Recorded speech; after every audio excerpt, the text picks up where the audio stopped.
नमस्कार सभी को। तो कैसे हो आप लोग।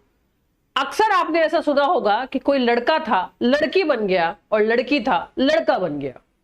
हालांकि ऐसा आजकल बहुत ज्यादा हो रहा है, लेकिन ऐसा क्यों हो रहा है, सवाल ये है। ये कुछ इस तरह से है जैसे कि मान लीजिएगा कि आप किसी कमरे के अंदर है और आपको क्या महसूस होगा, यही महसूस होगा कि किसी तरह से मैं इस कमरे से बाहर निकल जाऊं। सेम इसी तरह से कोई भी लड़का जब एक शरीर में होता है और उसे ऐसा महसूस होता है कि वो एक लड़की है, तो उस शरीर से बाहर निकलना चाहता है। और लड़की भी वही महसूस करती है कि मैं एक लड़का हूं और मुझे इस एक शरीर से बाहर निकलना है। और हाल ही में एक न्यूज भी बहुत ज्यादा चर्चा में है, जिसके बारे में मैं आपको बताऊंगी और समझाऊंगी। अब मैं आपको आगे एक बात बता देना चाहती हूं कि ये चीज है क्या। इसको हम लोग बोलते हैं ट्रांस मैन और ट्रांस वुमेन। यानी कहने का मतलब है कि कोई लड़की थी और उसको ऐसा लगा कि उसे लड़का बनना है, तो उसने अपनी सर्जरी करवा ली। तो हालांकि ये इंडिया में अब बहुत ज्यादा चर्चा में है और आए दिन कुछ ना कुछ न्यूज आती रहती है। एक फ्रेंड न्यूज भी है आपके सामने। सर्जरी में जो कॉस्ट आती है वो कितनी आती है। अगर किसी इंसान को लड़का बनना है तो सर्जरी का कॉस्ट जो है वो ज्यादा है, 4 से लेके 5 लाख है। और अगर किसी को लड़की बनना है तो सर्जरी का कॉस्ट 2 से लेके 3 लाख है, ऐसा बोला जाता है। लेकिन सर्जरी भी बहुत तरह की होती है, ठीक है। एक नॉर्मल सर्जरी होगी जिसमें सेक्स का चेंज होगा, लिंग का बदलाव होगा, और एक सर्जरी होती है जो कॉस्मेटिक होती है, वो थोड़ी महंगी पड़ती है, ठीक है। अब कोई किस तरह से अपने शरीर में कितने कितने बदलाव लाना चाहता है, ये डिपेंड करता है सर्जरीज पे।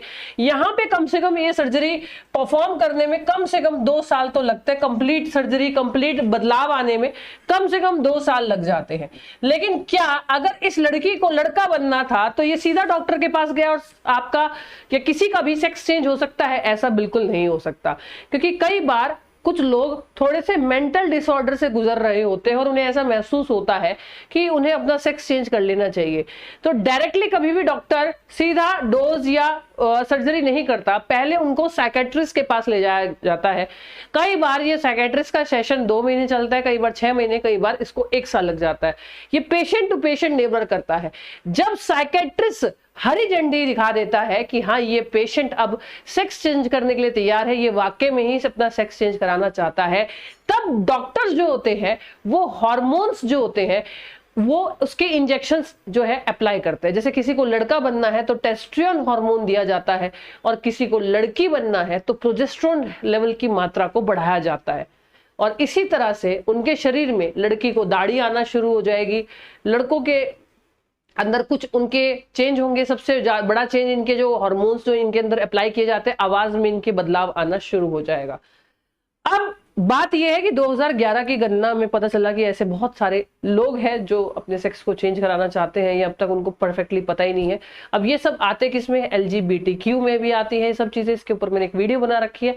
हाल ही में चर्चा में एक सेशन है जिसके ऊपर ये मैंने वीडियो बनाई है स्पेशली। ये एक राजस्थान की PTI टीचर है और राजस्थान भरतपुर की ये PTI टीचर है। 2010 में इन्हें अपनी छात्रा से, यानी अपने ही स्टूडेंट से प्रेम हुआ और इन्होंने विवाह करने की सोची जब वो 10th क्लास में थी। लेकिन उनको लगा कि शायद ये सही समय नहीं है। बातचीत इनकी होती रही उसके साथ में, और ये खेलने के लिए भी ले जाती थी। इनकी वाइफ जो है उन्होंने 2 से लेकर 3 बार स्टेट लेवल भी खेला है।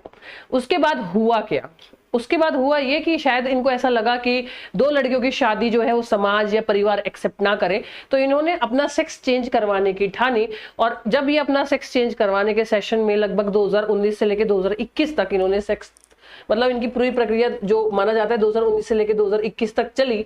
जब इनका जो बिल्कुल लास्ट सर्जरी जो इनकी बची हुई थी, तब ये अपने इनकी जो स्टूडेंट थी ये भी उस सर्जरी में शामिल थी।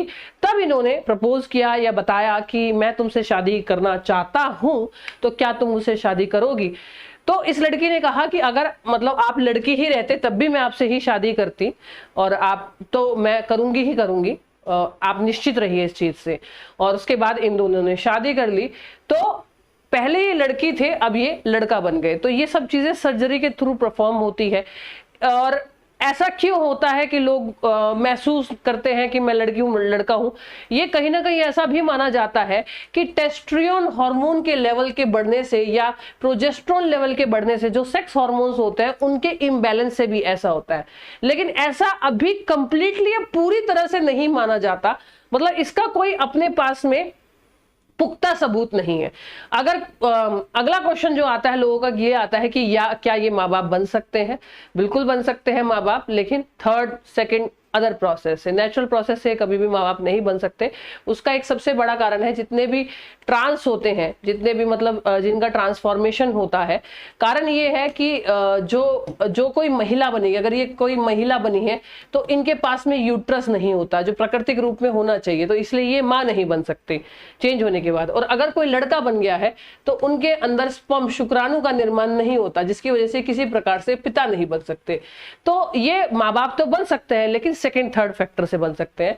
जैसे विक्की डोनर, जो आपने मूवी देखी होगी, स्पर्म डोनेशन से बन सकते हैं, आईवीएफ से बन सकते हैं, सेकंड और थर्ड प्रोसेस से या सरोगेसी से, इन प्रोसेस से ये माँ बाप बन सकते हैं, कोई भी हो। तो हालांकि मेरे हिसाब से हमारा जो संविधान कहता है कि आपको जीने की आज़ादी है, तो इसलिए मैं बिल्कुल भी इस चीज के खिलाफ नहीं हूँ। ठीक है, जिस इंसान को जैसा महसूस होता है, जिंदगी आपकी है, आपको जिस प्रकार का महसूस हो रहा है आप उस प्रकार से काम कीजिएगा, अगर आपको लगता है कि आप सही है। बाकी अपनी एक माँ बाप की सहमति लेना भी बहुत जरूरी होता है, और इस पूरे प्रोसेस में साइकेट्रिस्ट भी आप लोगों के साथ में ही रहते हैं जब इस तरह की प्रक्रिया होती है। तो ये बहुत नेचुरल चीज हो चुकी है आज के टाइम पे, मेरे हिसाब से लोगों को एक्सेप्ट भी कर लेना चाहिए, क्योंकि शायद उन्हें अपने काम से काम रखना चाहिए। हालांकि कुछ लोगों के लिए अभी भी ये बहुत नया है, क्योंकि इनको अभी अपना नाम बदलने में बड़ी प्रॉब्लम हो रही है, क्योंकि लोग समझ नहीं पा रहे, पहले जो नाम था पेपर डॉक्यूमेंटेशन में प्रॉब्लम हो रही है। तो बहुत सारी चीजें हैं, सबकी अपना अपनी राय है। और as a teacher, as a mentor, as a guru, मैं तो ये कहूंगी कि आपको खुश रहना बहुत जरूरी है सभी लोगों को। तब तक के लिए मिलते हैं नए टॉपिक के साथ। Thank you so much, bye bye, love you all, Jai Hind, जय भारत। आपकी क्या राय है कमेंट बॉक्स में बताना ना भूलना।